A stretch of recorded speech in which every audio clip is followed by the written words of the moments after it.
Assalamualaikum warahmatullahi wabarakatuh. Alhamdulillahi rabbil alamin, wassalatu wassalamu ala asyrafil anbiya'i wal mursalin wa ala alihi washabihi ajma'in. Amma ba'd. Apa khabar anak-anak Sri? Moga-moga dalam nikmat, sihat dan juga perlindungan Allah Subhanahu wa taala di musim perintah kawalan pergerakan ini. Saya menyeru supaya anak-anak Sri dapat mematuhi perintah kawalan pergerakan ini dengan baik dan mengisi masa dengan aktiviti yang bermanfaat, sebagaimana dalam Islam telah menyebutkan tentang kepentingan masa yang Allah sebut di dalam surah Al-Asr, wal Asr, demi masa.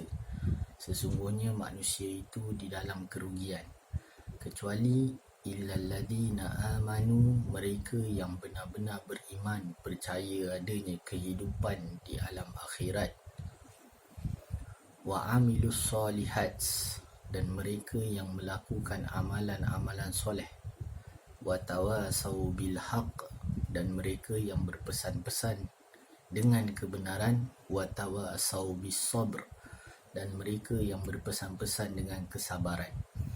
Jadi ini antara perkara-perkara yang Allah tekankan tentang orang-orang yang memanfaatkan masanya, yang menggunakan hidup sebaiknya.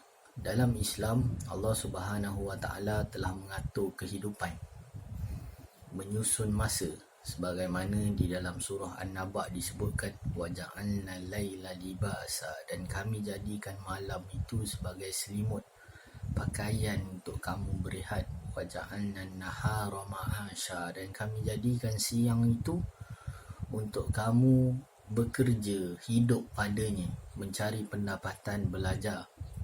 Jadi di sini apa yang kita dapat perhatikan, bahawasanya Allah Ta'ala menyeru kepada kita untuk menyusun kehidupan kita dengan lebih baik, dengan melakukan perkara-perkara yang bermanfaat. Antaranya membantu ibu bapa di rumah melakukan amalan-amalan fardu, melakukan amalan-amalan sunat. Dan dalam kita mendekati Ramadan, maka kita buat persiapan untuk kita menghadapi Ramadan, menambah ilmu kita berkenaan Ramadan, berkenaan puasa, menambah ilmu kita berkenaan amalan-amalan di dalam bulan Ramadan, kemudian menambahkan ilmu kita tentang pelajaran dunia dan akhirat, mengulang kaji mata pelajaran, mengulang kaji hafazan dan membuat hafazan baru.